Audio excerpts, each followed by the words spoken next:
The following content is not meant for children. Hello, and welcome back. I am Maester Aelix, and this is Shadowrun Hong Kong. We are almost right back where we left off, kinda, sorta, a little, but not really. What I did was I went back and redid that mission where I died and made it so I did not die, so things are way less confusing now. Now, one thing I realized I have completely neglected, mostly because I've played this game before and forgot I needed to do it, because it's like, oh no, I know this. I have not talked to any of my friends about, personal issues. So as we're getting near the end, I figured I might as well take a moment to, try to do that. Wu's cabin appears to be the only clean spot on the bolt hole. His equipment is neatly laid out in his bedding, grouped by type, arranged just so. He's currently in process of cleaning his weapon with meticulous care. Well, that's that, I guess. We're runners now. I forgot to ask about the benefits. Think we got medical and dental care? He stops for a moment, stares at the weapon in his hand. Damn, I don't think we took the brochure. We'll have to ask for it the next time we have an audience with our Chinese syndicate crime lord. He looks down the barrel of the gun, blows into it. You look like you want to talk about something. What's the topic? Let's see. What do you think about the last run? So I guess we're vandals for hire now? Renting ourselves out to tip people's tables and scroll graffiti on their walls? I don't know, Aelix. Feels like Bush League Barons ganger crap to me. The kind of stuff that we outgrew when we were 8. Hey, paid well. Yeah, and I can't argue with that. I mean, people in Free Enterprise Zone are convinced that interior decoration is a matter of life and death. I'm not going to argue. It's stupid, but I've taken money for all kinds of stupid things before. Yeah, I remember that time you got the job in private club on Cleveland Street. I was young and I had moves. Paid well for a summer. He crosses his arms over his chest. You're just jealous that they hired me over you. Anyway, enough about that. Need anything else? I can't get that dream out of my head. You said you had one too, right? Yeah. Sounds like a nasty one. I don't remember much about mine. I was pretty creeped out by our run into the walled city. Between that and all the drama, I'd be surprised if I didn't have nightmares. He shrugs. Walled city was in your dream? Of course the walled city was in my dream. It was a nightmare, wasn't it? He gives you a lopsided grin. Was it in your dream too? Sure looked like it. I'm not sure I'm surprised. The walled city is more than just another slum in a sprawl. Hell, it is a sprawl. Of course we dreamed about it. The feeling I had, there had stayed with me. It felt thick, heavy. I got this overwhelming feeling of, I don't know, wretchedness, I guess? Did it feel different from the other nightmares you've had? He takes his time, thinks about his answer a bit before he responds. You know how sometimes you'll be mad at a friend in a dream, and then wake up and still be mad at him? Then you treat him like he did something wrong when you see him? It kind of feels like that to me. Like I dreamed I was swimming towards a bright light, and when I woke up, I was out of breath from the effort. What do you remember about yours? Just little snatches of things. The walled city was breathing, and it had teeth everywhere. And there was a tunnel that was so bright I had to shut my eyes. And Raymond was there. He was either kneeling or laying down, I can't remember which, but he was crying. And that's what woke me up, the sound of my father crying. Let's talk about something else. Let's talk about being shadowrunners. What is there to say? I worked my ass off to pull myself out of the gutter and make something of my life. I did what it took to earn my bronze, and now I'm a mercenary, hiding in the shadows of a foreign country, doing dirty jobs that the corpse need to keep off the books. It's the reverse of everything I ever wanted. You seem to be taking to it pretty damn well, so let me ask you something. You said you thought about Raymond. You said that you thought Raymond was alive too. That we'd run in the shadows so we could figure out what happened to him. Is that true? Yes, for me. This is all about finding out what really happened to Raymond. Wu nods, satisfied. Good thing we're on the same page. I feel better knowing that. I want to talk about Raymond.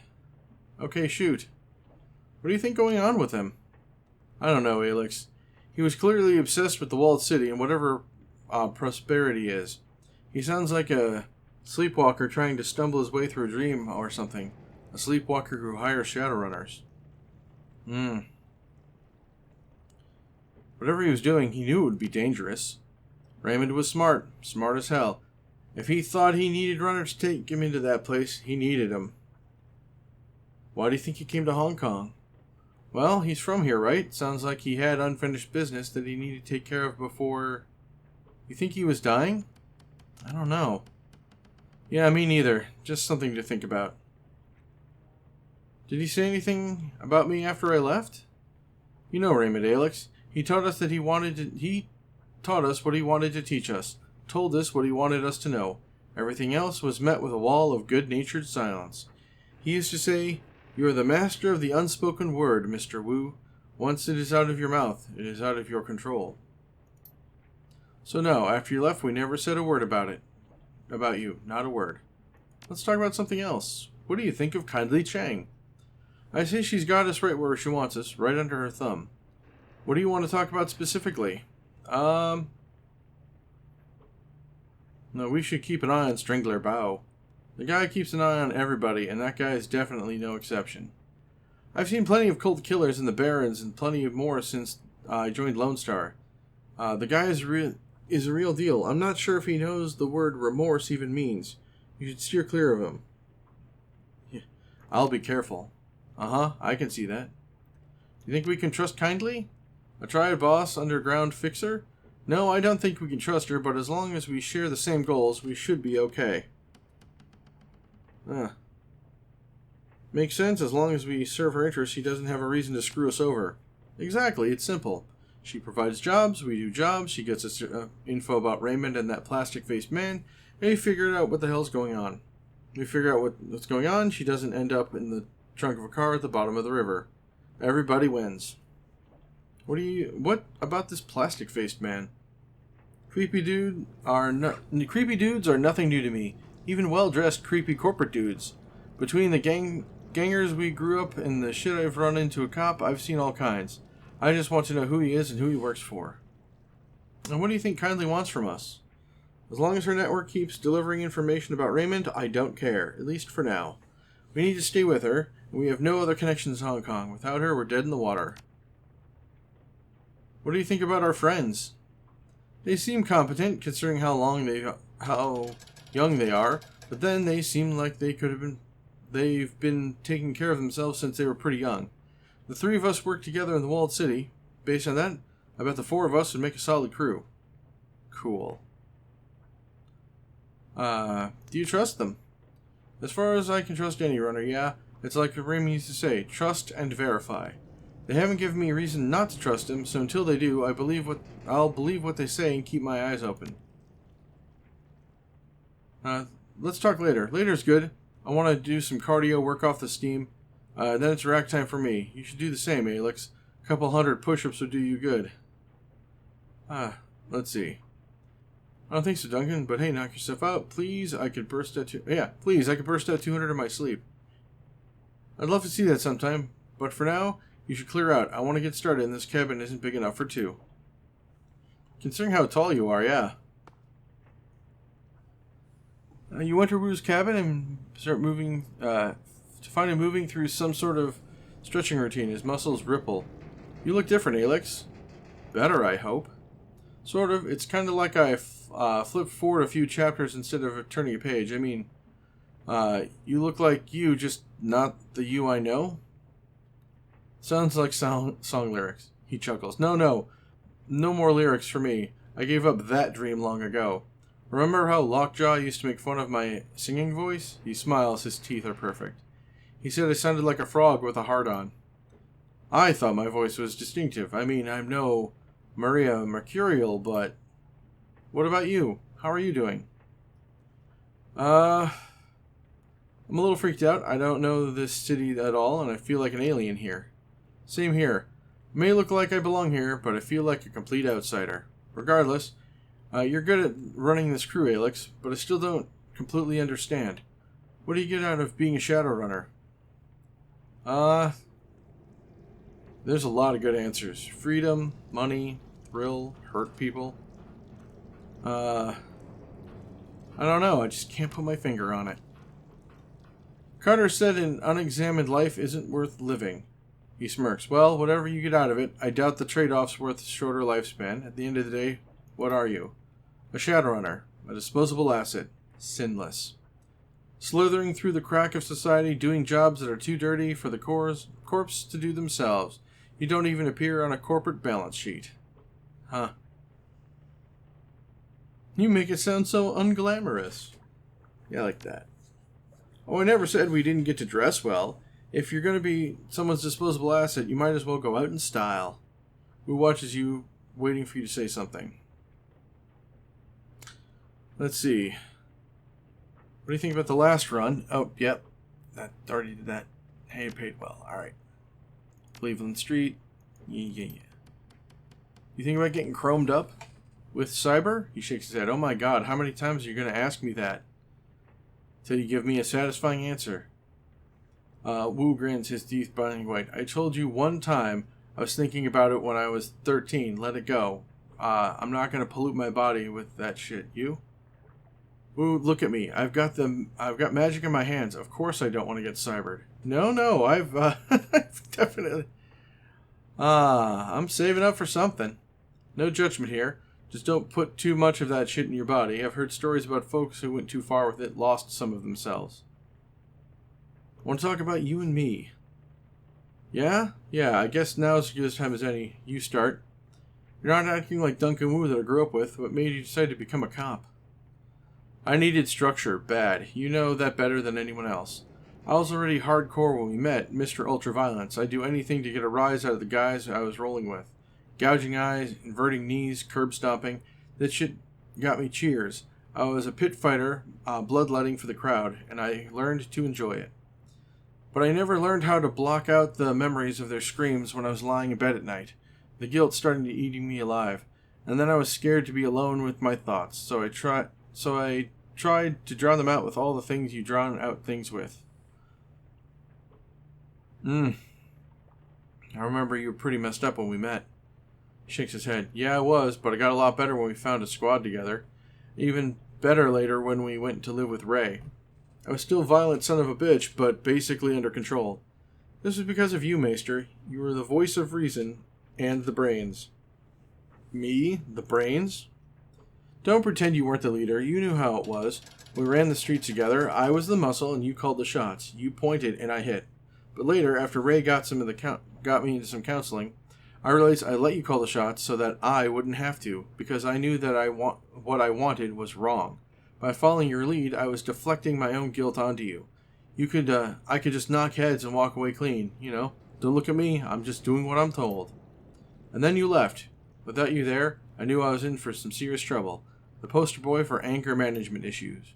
Raymond could provide a stable environment, a decent therapist, and money for prescriptions, but, you know Raymond, he's an egghead engineer with a philosophical streak, not a drill sergeant, and a drill sergeant is what I needed.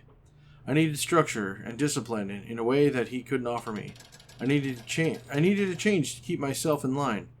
So I found myself a cage made of rules and procedures and training. Lone Star.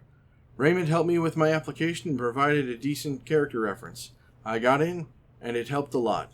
Lone Star got me where I needed to be. And now it's all gone, and you're back. Seems like Carter's death hit you pretty hard. Yeah, she was a good one. We were a real team. Joining Lone Star helped me in all sorts of important ways, no doubt about it. I really embraced being a cop. Studied my ass off, but no matter how hard I worked, I was never more than a model cop with a brutal streak. We were plenty of assignments that were perfect for a big, mean orc like me. Assignments that would have fed my need to hurt people, but I met Carter about a year ago, and she changed things. She talked about values and goals and priorities and constructing the life you want to live. She was a real trip. Sounds like a good woman. She was a good cop, a partner, a mentor, and a serious badass when she wanted to be. But yeah, she was a good person too. Kept me focused. When Raymond asked me to meet him in Hong Kong, I had a feeling I was going to wind up going off the reservation if I didn't bring Carter along. Now she's gone, and here I am. Oh, man. Let's see. I say you honor her memory by showing her how much you've learned. Wu's mouth drops open and he curves into a grin. He shakes his head, still smiling. I'm sorry. Did Aelix Chen just give me sage advice? Sounds like you did some growing up on your own. I've been waiting a long time to ask me about the night I left, haven't you? Yeah, you've been waiting a long time. I guess I have, yeah. It's about time we were... it's about what you were doing before you got thrown into the corp facility. You said you had a friend who was in a bind, but is that all you would say? How'd it go? Well, let's just say we're not friends anymore and leave it at that. Whatever you say, Aelix. Do you ever think about when we were kids? He began moving through some sort of pattern. Might be Tai Chi. I try not to. What were we talking about exactly? The old gang. Lockjaw, Double Tray, those guys.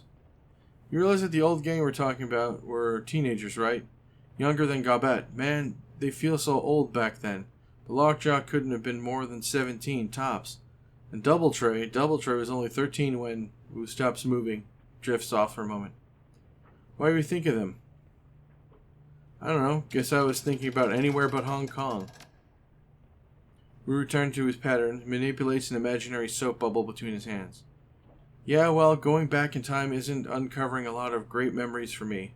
We were living between red-hot nukes and the 162, crazy-ass dwarf anarchists on one side and flesh-eating ghouls on the other. Those were the days that you long for? Long for, no. Just thinking back to then and the same now as it was back then. His raspy baritone fills space between you and bridges it. Survive and watch each other's back. Yeah, I know. Let's talk later. Yeah, that would be good. Don't get me wrong, catching up is nice, but I'm not used to being social at all this. That's one of the reasons why it was so nice to work under Carter. We both appreciated long silences. I'm sorry, man. Seemed like she was good people. It's all good. She's gone, and I've accepted that. I guess it's just been a big day is all. Anyway, good talk. I'll catch up with you later. And this looks like a good time to take a break. I know this was a big, long, talky episode with not a lot of action, and at the end of the last episode, it seemed like we'd be getting into action. So to help break down or reduce that, off camera, I'm going to go talk to Gabet and Isabel up here, and go through them and not record every little thing. And when we pick up, we should have a few more options on what to do. Well, with that being said, I hope everyone's enjoying this series. If you do, please remember to like, comment, subscribe, and of course share. And if you like this series, check out other series on my YouTube channel. I think you'll find something there you like. Also, please check out the links down below. That's where all the really good stuff is, and I would love to see everyone on my Discord server. Get yourself your own hello. And with that being said, I shall see you all next time.